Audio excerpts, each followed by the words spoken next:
નમસ્કાર દર્શક મિત્રો, અમારી વિશેષ રજૂઆતની સાથે હું છું હેતવી. દર્શક મિત્રો, આજે વાત કરવી છે ફેફસાના કેન્સર વિશે. હવે તમને થશે કે કેમ આ વિષય પસંદ કરવામાં આવ્યો, તો આ વિષયના સવાલો, આ વિષયના જવાબો, આ વિષય પર ટ્રીટમેન્ટ એ એટલું જ બધું અંદર ડીપ છે કે આજના આ કાર્યક્રમ થકી તમે પણ ચોંકી જશો. કારણ કે ફેફસાના કેન્સર અત્યારે જે પ્રમાણે વધી રહ્યા છે, મેલ ફિમેલ બંનેમાં, સૌથી ચોંકાવનારી બાબત એ છે કે નાની ઉંમરના લોકોને ફેફસાના કેન્સર થઈ રહ્યા છે. હવે તમને એવું થશે કે સ્મોકિંગનું પ્રમાણ લોકોમાં વધી રહ્યું છે, આસપાસ પોલ્યુશન એટલું બધું વધી રહ્યું છે, એના કારણે સ્વાભાવિક છે કે આ કેન્સર લોકોને થતા હશે. પણ તમને જણાવી દઉં કે આના સિવાયના પણ ઘણા બધા કારણો છે. જે લોકો સ્મોકિંગ નથી કરતા, જે લોકો પોલ્યુટેડ એરિયામાં વધારે પડતું નથી રહેતા, એસીમાં રહે છે, ચાર દિવાલોની વચ્ચે વધારે કામ કરે છે, એ લોકોને પણ આ કેન્સર થઈ રહ્યું છે. ચોંકી ગયા ને જાણીને? તો આજે આવા જ વિષય ઉપર વિસ્તારથી ચર્ચા કરવાની છે. આની ટ્રીટમેન્ટ કેવી કેવી અવેલેબલ છે, આ ટ્રીટમેન્ટની સાથે સ્ટેજ 4નું જો કોઈને કેન્સર છે તો એને પણ તમે એ સ્ટેજમાંથી બહાર લાવી શકો છો કે કેમ, આ જ વિષય પર આપણે વિસ્તારથી ચર્ચા કરીશું. અને મારી સાથે આ ચર્ચામાં જોડાઈ ગયા છે શેલ્બી હોસ્પિટલ તરફથી ડોક્ટર પુષ્પેન્દ્રજી. પુષ્પેન્દ્રજી, આપનું ખૂબ ખૂબ સ્વાગત છે. Thank you. ડોક્ટર, જેમ મેં શરૂઆતમાં જ કીધું કે સ્મોકિંગ નથી કરતા, વધુ પોલ્યુટેડ એરિયામાં નથી રહેતા, છતાં પણ ફેફસાના કેન્સર આજે આપણને ખૂબ જ વધારે પીક ઉપર જોવા મળી રહ્યા છે. અને આની ચર્ચા કરવી, દર્શકોને આના વિશે જણાવવું ખૂબ જ જરૂરી છે. શું કહેશો આપ તેના વિશે? ઓવરઓલ વિશ્વ લેવલ પર બધા જ કેન્સરોનું પ્રમાણ વધી રહ્યું છે. જો હું ગ્લોબાકોન 2020 ડેટાની વાત કરું તો સ્ત્રી અને પુરુષો બંને ભેગા કરીને ભારતની અંદર ફેફસાનું કેન્સર ચોથા ક્રમે આવે છે, જે મોસ્ટ કોમન છે અને ડેડલીએસ્ટ થર્ડ કેન્સર છે. સો 8 થી 10% લોકોને ફેફસાનું કેન્સરનું નિદાન થતું હોય છે. અને પુરુષોમાં મોં અને નાક અને ગળાના કેન્સર પછી બીજા ક્રમે આ કેન્સર આવે છે. લગભગ 2021ના ડેટા પ્રમાણે 70,000 થી 80,000 નવા કેસો અને 2024ના ડેટા પ્રમાણે 85,000 નવા કેસોનું નિદાન થયું છે. અને બીજા 4 થી 5 વર્ષમાં 1.25 લાખ સુધી પહોંચે એવી શક્યતા છે. 10 વર્ષ પહેલા જેવી રીતે આપણે આ સારવાર કરતા હતા એના કરતાં આજે આપણું જ્ઞાન ઘણું વધ્યું છે અને એમને સારવારના ઓપ્શન્સ બી ઘણા વધ્યા છે. એટલે આ વાત કરવી ઘણી જરૂરી છે. બિલકુલ. આની સાથે એક વાત એ પણ આવે છે કે જે રીતે તમે કેન્સરના પ્રમાણ ઇન્ક્રીઝ થઈ રહ્યા જણાવી રહ્યા છો, તમે મેલમાં પણ વાત કરી, ફિમેલ્સમાં પણ ફેફસાના કેન્સર જોવા મળી રહ્યા છે. કેન વી સે કે કોરોના પછી આના કેન્સરમાં ઘણો મોટો ઉછાળો આવ્યો છે? તમે કોરોનાને આને લિંક કરી શકો? સાયન્ટિફિક એવિડન્સની અગર વાત કરીએ તો આવું કોઈ એસોસિએશન આપણને જોવા મળ્યું નથી. પણ હા, જેમ ગ્લોબલાઇઝેશન વધે છે, પોલ્યુશન વધી રહ્યું છે, એ પ્રમાણે ડેફિનેટલી ના માત્ર લંગ કેન્સર પણ બધા કેન્સરોનું પ્રમાણ વધી રહ્યું છે. લંગ કેન્સરની વાત આપણે એટલે કરવા જઈ રહ્યા છીએ કારણ કે સેકન્ડ મોસ્ટ કોમન કેન્સર છે અને once upon a time it is considered as the most deadliest cancer. So that is the reason. But because of recent advances આજે આપણી પાસે અમુક સારવારના એવા વિકલ્પો છે કે જેના લીધે આ જે કેન્સર છે એનાથી હવે ડરવાની જરૂર નથી. ઓકે. અને આની સાથે જે પોલ્યુશનની વાત કરીએ, હવે એક મહિલા કે જે ઘરમાં જ રહે છે અથવા તો ઓફિસમાં જ જાય છે, જેને ખાલી આવવા જવાનું ડ્યુરેશન હોય છે કે ઘરેથી ઓફિસ અને ઓફિસથી ઘર, એનામાં પણ જો તમને ફેફસાના કેન્સરના લક્ષણો જોવા મળે તો આની પાછળ તમે કોને જવાબદાર ગણો? સો કેન્સર એક સામાન્ય જનતા માટે એક શબ્દ જ છે, પરંતુ કેન્સરને અંદરથી સમજવા જઈએ તો ઘણા અલગ અલગ પ્રકારના અને there are different biological mechanisms which plays the role.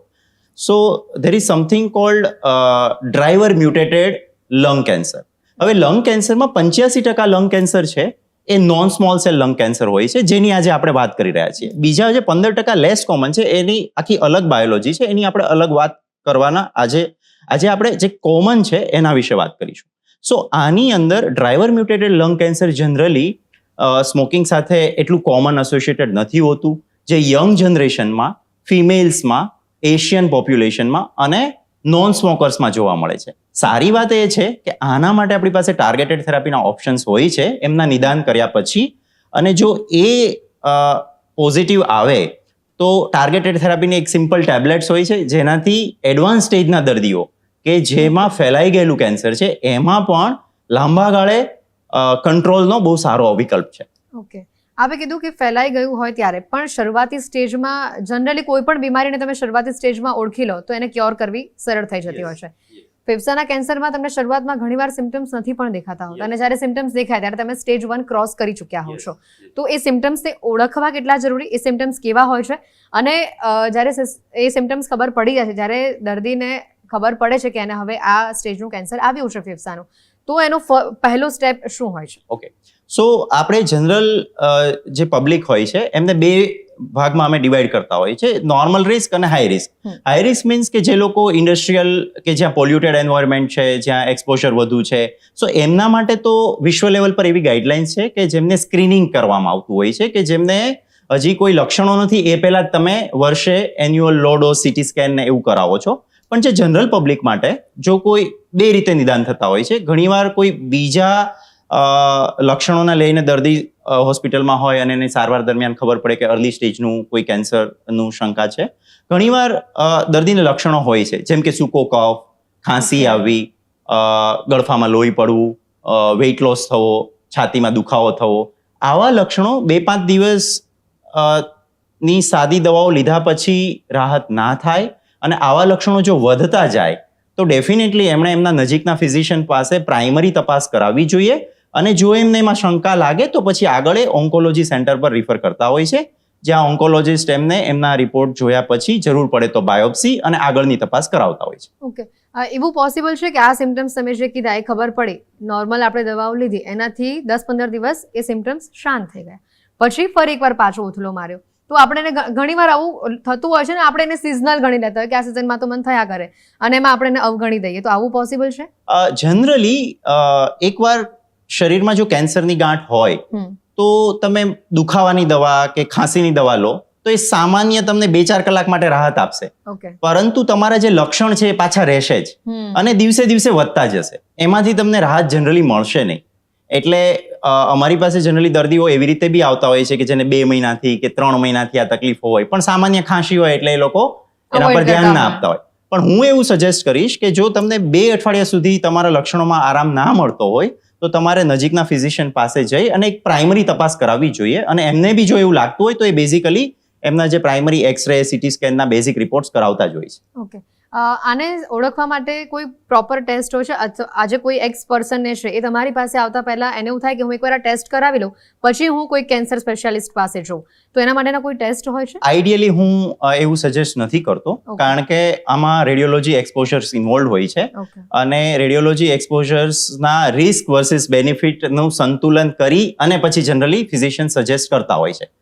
સો જો ફિઝિશિયન્સ, કારણ કે આમાં ક્લિનિકલ સ્કિલ્સનું બહુ ઇમ્પોર્ટન્ટ છે.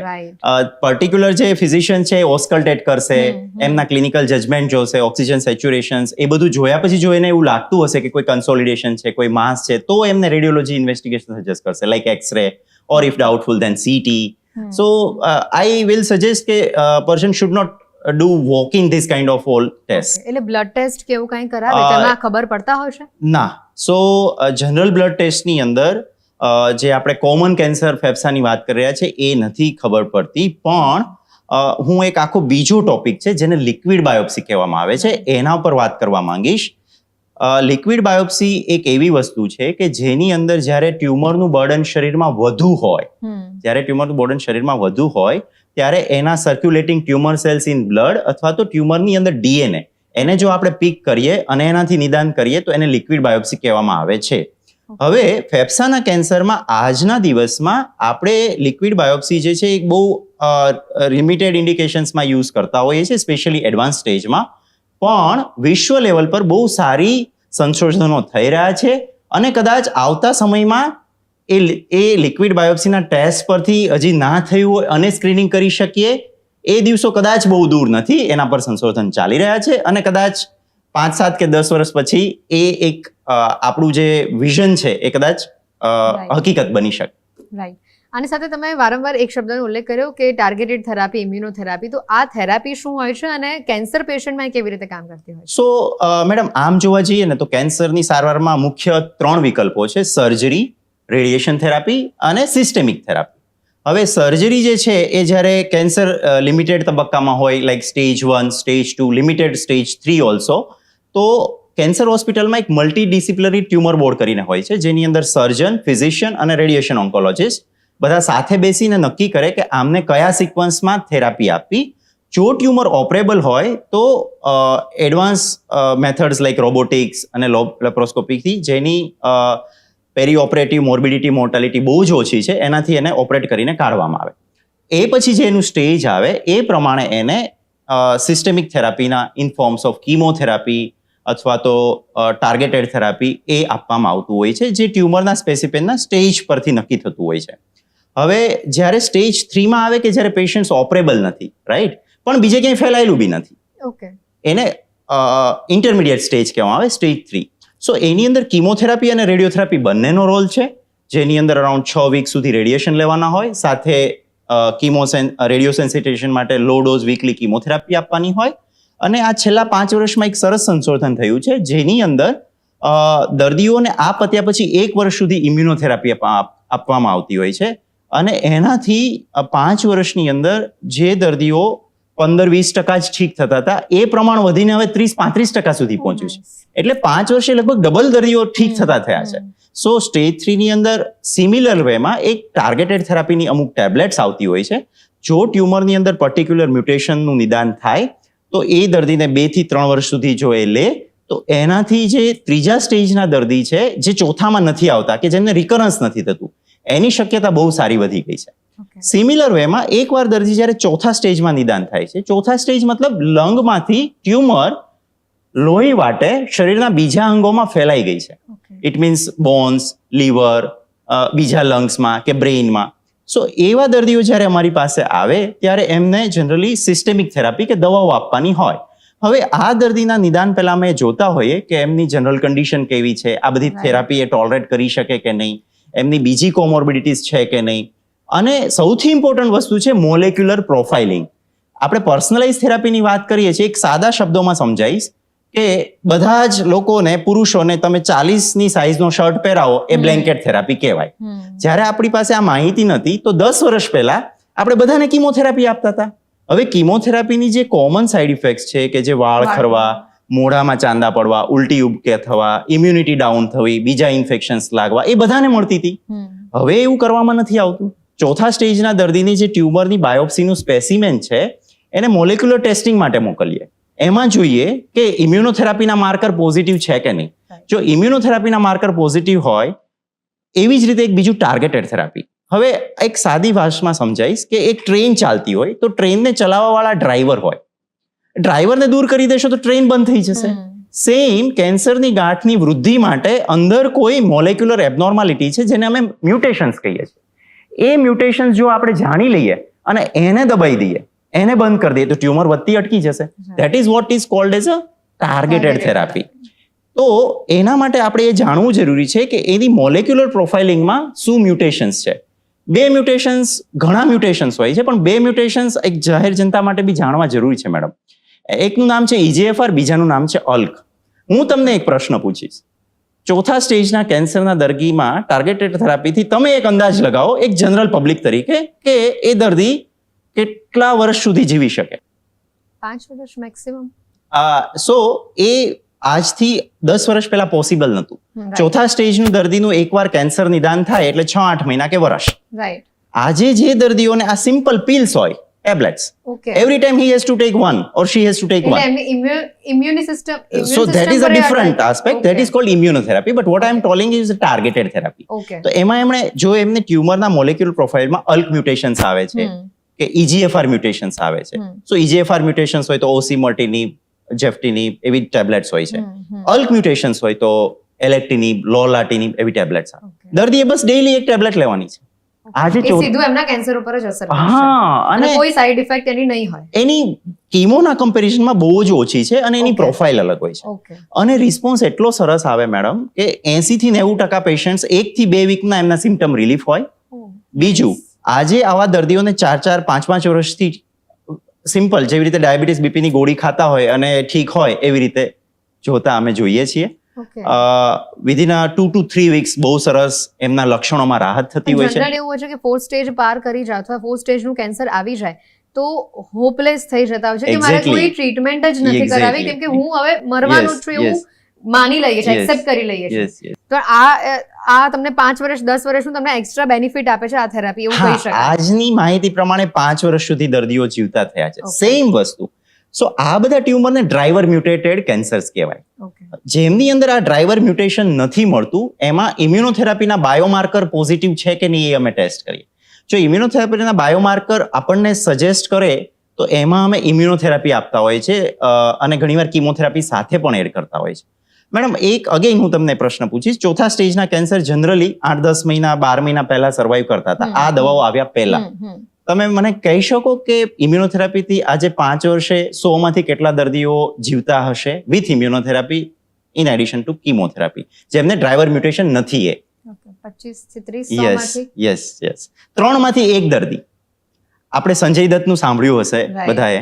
સો chemotherapy with immunotherapy and right now probably it's 4th year going on.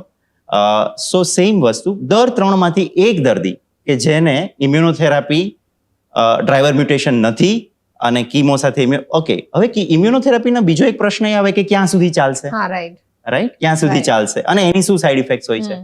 સો ઇમ્યુનોથેરાપીની અંદર મેડમ જનરલી 2 રીતે અમે આપતા હોઈએ છીએ, યા તો ઇમ્યુનોથેરાપી અલોન અથવા ઇમ્યુનોથેરાપી વિથ કીમોથેરાપી.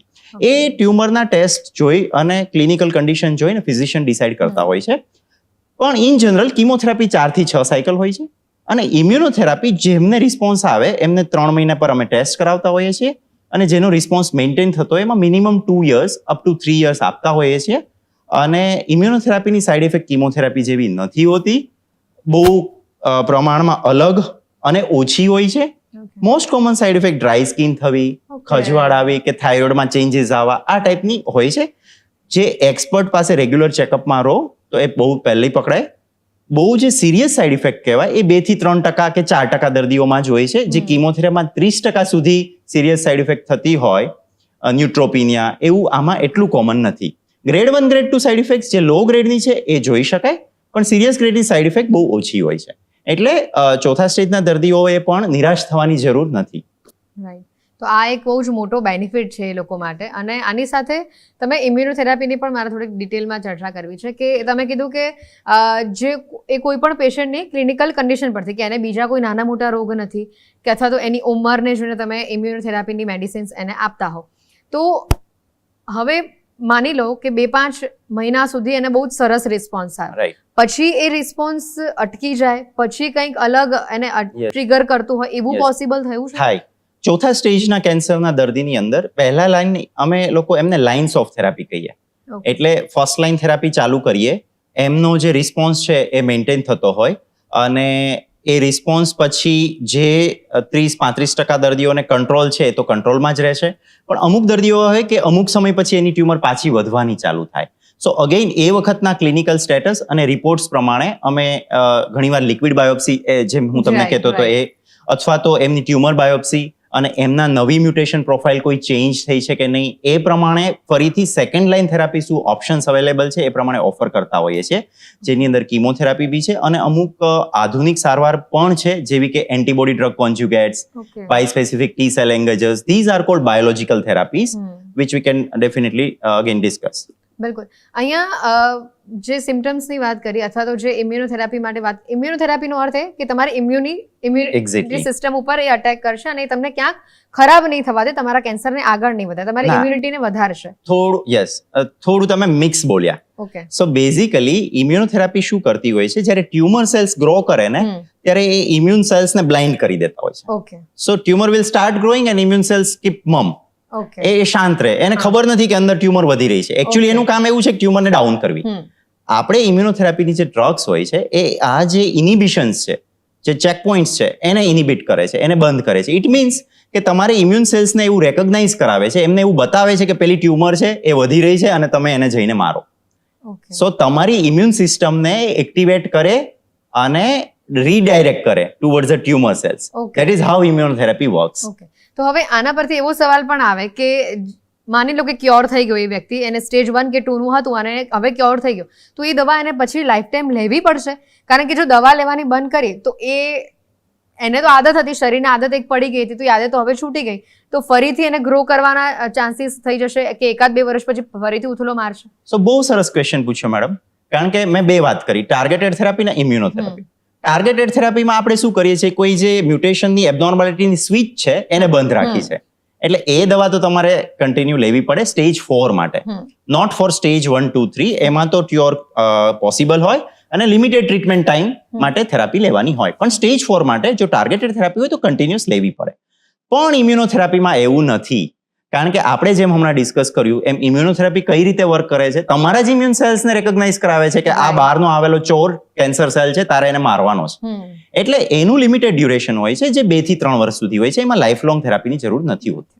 ઓકે, હવે આ બેઉ થેરાપી, ઇમ્યુનોથેરાપી અને ટાર્ગેટેડ થેરાપીની વાત કરી, હવે આમાં એવા કેસીસ આવ્યા છે કે સાથે પેશન્ટને સર્જરીની પણ જરૂર પડી હોય? બહુ સરસ ક્વેશ્ચન પૂછ્યો મેડમ. સ્ટેજ 3 કેન્સર્સની અંદર આપણે જેવી રીતે વાત કરીએ એમ, જો લિમિટેડ હોય, તેને અમારી ભાષામાં 3A કહેવાય, તો એમાં ડેફિનેટલી સર્જરી પોસિબલ હોય તો કરવામાં આવે છે. આ છેલ્લા 2 વર્ષથી એક સરસ કન્સેપ્ટ આવ્યો છે, એને કહેવાય છે પેરી ઓપરેટિવ ઇમ્યુનોથેરાપી. સો એની અંદર અપફ્રન્ટ સર્જરી કરવાની જગ્યાએ પહેલા initially few cycles of chemotherapy with or without immunotherapy, પછી સર્જરી અને પછી પાછળ અમુક immunotherapy, kind of A sandwich regime એવું કરતા હોઈએ છીએ. અને એનાથી જોવામાં આવ્યું છે કે રૂટીન સારવાર કરતા જે સર્વાઇવલના આઉટકમ્સ છે ઘણા સારા વધ્યા છે. અને આજકાલ ઓન્કોલોજી સેન્ટર્સની અંદર MDT અપ્રોચ સાથે perioperative immunotherapy for stage 3 cancers એક પોપ્યુલર અપ્રોચ છે. એક ક્વેશ્ચન એ છે કે ફેફસાના કેન્સર હેરિડિટરી હોઈ શકે? બહુ જ ઓછા, જનરલી નથી હોતા. તો તમે ઇમ્યુનોથેરાપી કે ટાર્ગેટેડ થેરાપીથી ટ્રીટ કરો કોઈ પણ પેશન્ટને, તો એના આગળની જે પેઢી હશે એનામાં એ કેન્સરના ચાન્સીસ આવવાના એ નહિવત થઈ જતા હશે? તમે કીધું બહુ ઓછા, પણ અહીંયા 0 થઈ જાય છે? ના, 0 નથી થતા. અમુક મ્યુટેશન્સ એવા છે like something cold TP53 mutations, એમાં હેરિડિટરી સિન્ડ્રોમ્સ હોય, લીફ રોમની. જરૂરી નથી કે એને લંગ કેન્સર જ થાય, પણ એ અન્ય અંગોમાં બી કોઈ બીજી જગ્યામાં એમના પ્રોજેની અથવા એમના બાળકો અથવા તો એમના સિબલિંગ્સ, ભાઈ બહેન, એમાં થતા હોય, પણ આનું પ્રમાણ એટલું કોમન નથી. લાઈક એ જ વાત આપણે બ્રેસ્ટ કેન્સર કે ઓવેરિયન કેન્સરની કરીએ તો એની અંદર આ કમ્પોનન્ટ વધુ છે, as compare to lung cancer એટલું કોમન નથી. ઓકે, હવે વર્લ્ડ વાઇડ જોવા જઈએ અને એની સામે ભારતની વાત કરીએ તો આપણે ત્યાં ફેફસાના કેન્સર માટે કેવી ટ્રીટમેન્ટ અવેલેબલ છે, કેવી ટ્રીટમેન્ટ ઉપર, કેવી મશીનરીઝ ઉપર, કેવી સર્જરી માટે કામ થઈ રહ્યું છે, કેવું સાયન્સ આગળ વધી રહ્યું છે એના વિશે? હા, સો આપણે ત્યાં ગ્લોબલી સ્ટાન્ડર્ડ અવેલેબલ ટ્રીટમેન્ટ્સ ભારતની અંદર ઉપલબ્ધ છે, અને હું તો કહીશ અમદાવાદમાં પણ છે, કારણ કે રોબોટિક સર્જરીઝ થઈ રહી છે, all kind of advance immunotherapy, targeted therapy થઈ રહી છે, જે રેડિયેશનના મશીન્સ છે, રેડિયો સર્જરીઝ, એ બધું બી અવેલેબલ છે. એટલે અમદાવાદની અંદર આ ઘણી વસ્તુ અવેલેબલ છે. સાયન્સ કઈ તરફ જઈ રહ્યું છે? સાયન્સમાં છેલ્લા 1-2 વર્ષમાં અમુક નવી દવાઓ આવી છે જેને કહેવાય છે એન્ટીબોડી ડ્રગ કોન્જ્યુગેટ્સ, જેની અંદર આપણે શું કરતા હોઈએ છીએ કે જે ટ્યુમરના કેન્સરના કોષ છે એના પર એક મોલેક્યુલ આઈડેન્ટિફાઈ કરીએ, એની સાથે એક એન્ટીબોડી ડ્રગ અટેચ કરીએ અને એની સાથે કીમોથેરાપી મોલેક્યુલ જોઈન કરી દઈએ. એટલે ઇટ્સ લાઈક ટાર્ગેટેડ મિસાઇલ્સ. કીમોથેરાપીનું ડ્રગ જે છે એ પર્ટિક્યુલર કેન્સર કોષની અંદર જઈને જ ખતમ કરશે. સો HER2 પોઝિટિવ જો ટ્યુમર હોય અને પહેલી લાઇન ઓફ થેરાપી પર આગળ વધ્યું હોય લંગનું કેન્સર પણ, તો એની અંદર આવું મોલેક્યુલ અવેલેબલ છે જેના ઘણા સારા રિસ્પોન્સ અમે જોઈ રહ્યા છીએ. સિમિલરલી એક બાયસ્પેસિફિક ટી સેલ એન્ગેજર્સ, ઇટ મીન્સ કે એક તીર અને 2 નિશાન, એટલે કેન્સરની 2 અલગ અલગ મોલેક્યુલ્સને એ આઈડેન્ટિફાઈ કરે અને એન્ટીબોડી જઈ અને એમને ટાર્ગેટ કરે, એને બાયસ્પેસિફિક ટી સેલ એન્ગેજર્સ કહેવામાં આવે છે. એના મોલેક્યુલ બી અવેલેબલ છે અને ડેફિનેટલી આ બધી વસ્તુ અત્યારે મોંઘી છે, પણ સાયન્સ ઘણું સારી રીતે આગળ વધી રહ્યું છે અને પહેલા 10 વર્ષના કમ્પેરિઝનમાં અત્યારે ઇમ્પ્રુવમેન્ટ આઉટકમમાં થયા છે અને નેક્સ્ટ 10 વર્ષ પછી આપણે ડેફિનેટલી બહુ સારી પોઝિશન પર હશું એવી મને આશા અપેક્ષા છે. અને બહાર નહીં જવું પડે, બહારના દેશોમાં નહીં જવું પડે, તમને અહીંયા જ બધી સારવાર મળે છે. હું શેલ્બી હોસ્પિટલ ખાતે એ જરૂર કહીશ મેડમ કે સર્જરીની તથા રેડિયેશનની અને આ ઇમ્યુનો ટાર્ગેટેડ અને all kind of advance therapy available છે. શેલ્બી કેન્સર રિસર્ચ ઇન્સ્ટિટ્યૂટમાં કેન્સરના એડવાન્સ સ્ટેજના તબક્કાઓના દર્દીઓ માટે ટ્રાયલ્સ પણ ચાલી રહ્યા છે. સો એ સાથે as a doctor Pushpendra Hirpara હું ઓન્કોલોજીસ્ટ તરીકે શેલ્બીમાં કામ કરી રહ્યો છું. બિલકુલ. આપ અંતમાં દર્શકોને શું મેસેજ આપવા માંગશો? ચોથા સ્ટેજના કેન્સરના દર્દીઓએ ગભરાવાની જરૂર નથી. અર્લી સ્ટેજના કેન્સરના દર્દીઓને પણ સર્જરી, રેડિયોથેરાપી જ્યારે ને ત્યારે જેમ જરૂર હોય એમ, અને સિસ્ટેમિક થેરાપીથી આઉટકમ ઘણા ઇમ્પ્રુવ થયા છે. એટલે 10 વર્ષ પહેલા જે ફેફસાનું કેન્સર ડરાવણું હતું એ હવે રહ્યું નથી. બિલકુલ.